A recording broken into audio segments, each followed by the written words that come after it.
우리는 보통 40세부터 75세, 길게는 80세까지를 연장된 중년이라 정의합니다. 과거의 기준으로는 이미 노년기에 접어들었을 나이지만 현대 사회에서 이 시기는 신체적 사회적 경제적 상실을 동시에 경험하는 다중 상실의 전환기라 지칭합니다. 40대를 기점으로 우리는 몸 안의 장기 한두 개를 떼어내기도 하고 사회적으로는 정점에 올랐으나 곧 내려가야 할 길만 남았음을 직면합니다.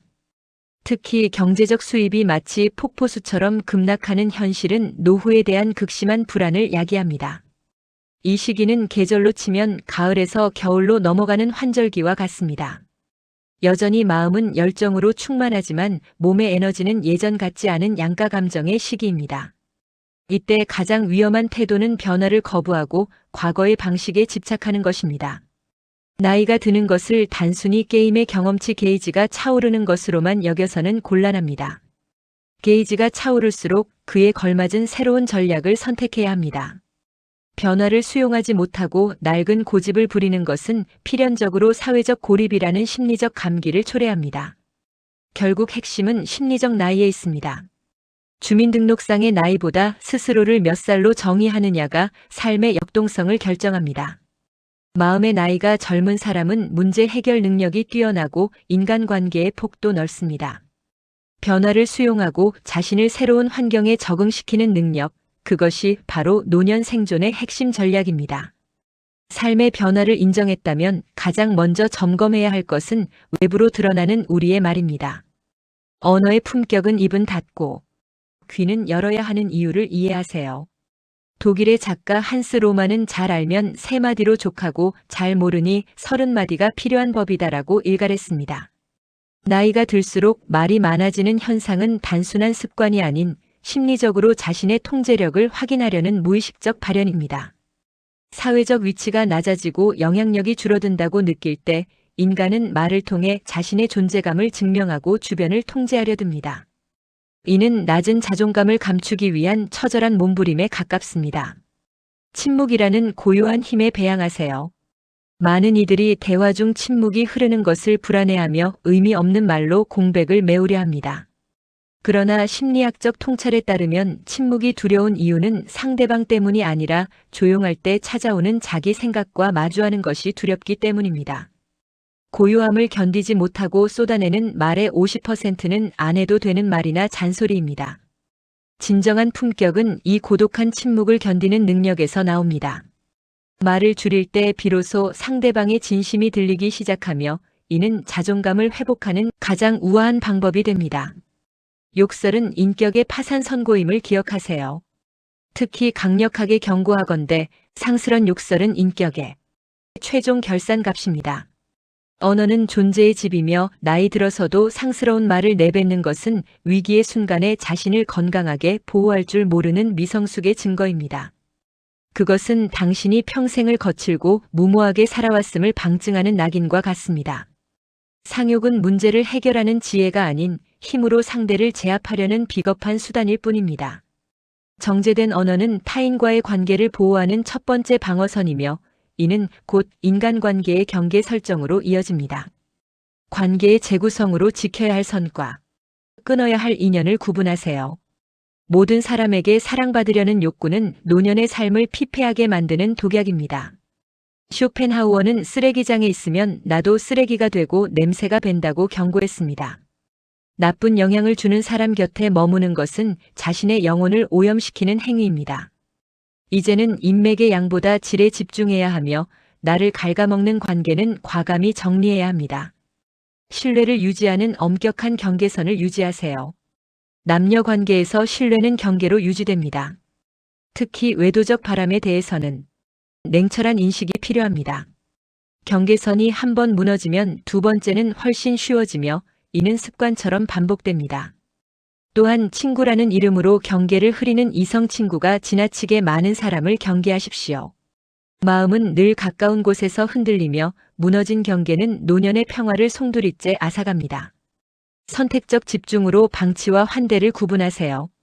나쁜 인연을 내보내는 것은 새로운 좋은 인연을 들이기 위한 필수 전제 조건입니다. 쇼펜하우어의 조언처럼 나에게 상처를 주는 사람을 붙잡고 있는 것은 들어와야 할 복을 막는 일입니다. 배신한 사람을 다시 곁에 두는 실수를 범하지 마십시오. 나쁜 인연을 정리하는 것은 단순히 사람을 끊는 것이 아니라 나의 운명을 지키는 전략적 선택입니다. 정제된 관계 속에서만 우리는 비로소 진정한 평온을 얻을 수 있습니다. 타인과의 관계를 정리했다면 이제 가장 가까운 존재인 배우자와의 관계를 새로운 시각으로 재설계해야 합니다. 배우자와의 공존을 위해 따로 또 가치의 미학을 실천하세요. 황혼 이혼과 조론의 급증은 더 이상 참지 않는 세대의 등장을 의미합니다. 그러나 장기적인 부부 관계의 핵심은 서로를 더 나은 반려자로 만드는 심리적 분화와 존중에 있습니다. 사이가 좋은 부부들은 서로를 향한 일상적 공격성을 철저히 배제합니다. 존중의 기술로는 질문으로 배려하고 같이 식사를 하는 식구임을 잊지 마세요. 행복한 부부들은 아무리 화가 나도 이혼해라는 말을 내뱉지 않습니다.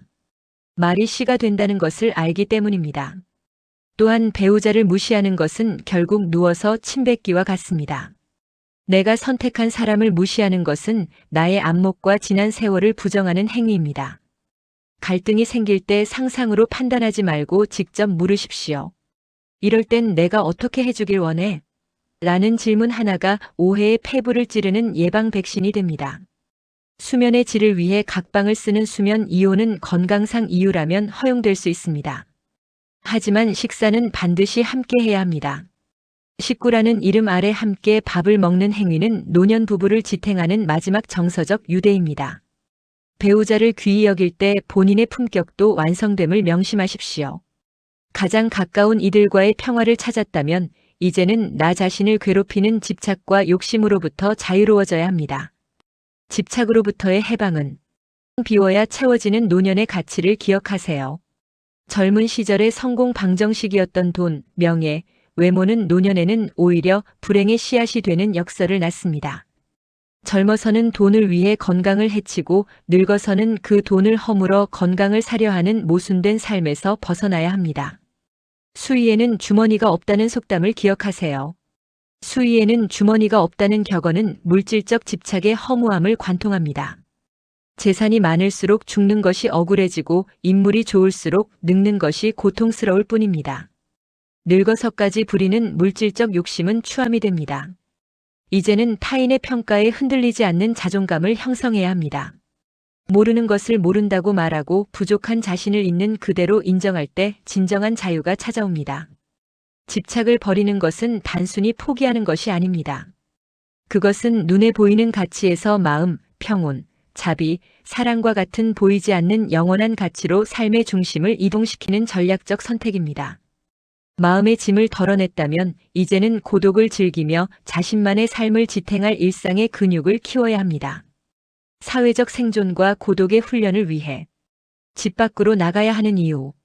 고립은 우울증과 신체적 퇴화로 가는 급행열차입니다. 나이가 들수록 주거 환경과 학습 공동체는 단순한 선택이 아닌 생존 전략이 됩니다.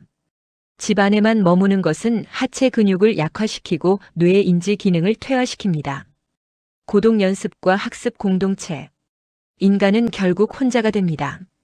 따라서 고독 연습이 필요합니다. 독서, 산행, 명상 등 혼자서도 충만할 수 있는 습관을 마련하십시오. 주거지 선택 또한 전략적이어야 합니다. 경제적 여유가 있다면 인프라가 갖춰진 백화점 근처가 좋고 평범한 우리라면 복지관 근처를 추천합니다. 복지관은 노인정이 아니라 지식과 관계를 쌓는 학습 공동체입니다. 키오스크 사용법부터 전문 지식까지 배우며 사회적 자본을 확충하십시오. 노년의 삶은 어디에서 누구와 무엇을 배우느냐에 따라 향기로운 포도주가 될지 상한 식초가 될지 결정됩니다. 마지막으로 이 모든 실천의 바탕이 되는 단 하나의 핵심 감정을 가슴에 새겨야 합니다.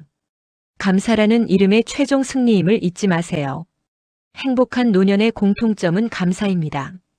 감사는 단순한 도덕적 미덕이 아니라 뇌와 정서를 재구조화하는 강력한 행동 승리의 도구입니다. 후회는 과거라는 시공간에 대한 부질없는 미련일 뿐입니다. 그때 그랬더라면이라는 생각의 늪에서 빠져나와 지금 당장 움직이십시오. 가진 것을 헤아리는 능력을 가지도록 해야 합니다. 감사의 본질은 가진 것을 헤어보는 것입니다. 샤워할 때 쏟아지는 물의 고마움을 느끼고 맑은 공기와 오늘 하루 걸을 수 있는 건강에 감탄하십시오. 사소한 것에 감탄하는 능력을 회복할 때 우리 뇌의 행복 중추가 깨어납니다. 100세 시대 청려장을 받는 수천 명의 노인이 증명하듯 삶은 여전히 길고 가능성은 무궁합니다. 나이 들어가는 과정은 투박한 포도가 향기로운 포도주로 익어가는 과정과 같습니다. 오늘 강조한 하지 말아야 할 것들을 멈추는 순간 진정으로 해야 할 것들이 보이기 시작하며 노년의 진정한 자유가 시작될 것입니다. 생각에 머물지 말고 행동으로 승리하십시오. 그것이 당신의 품격 있는 노년을 완성하는 유일한 길입니다. 오늘의 이야기가 공감이 되셨다면 구독과 좋아요, 알림 설정 해놓으시면 더 유익한 정보 놓치지 않고 보실 수 있습니다. 감사합니다.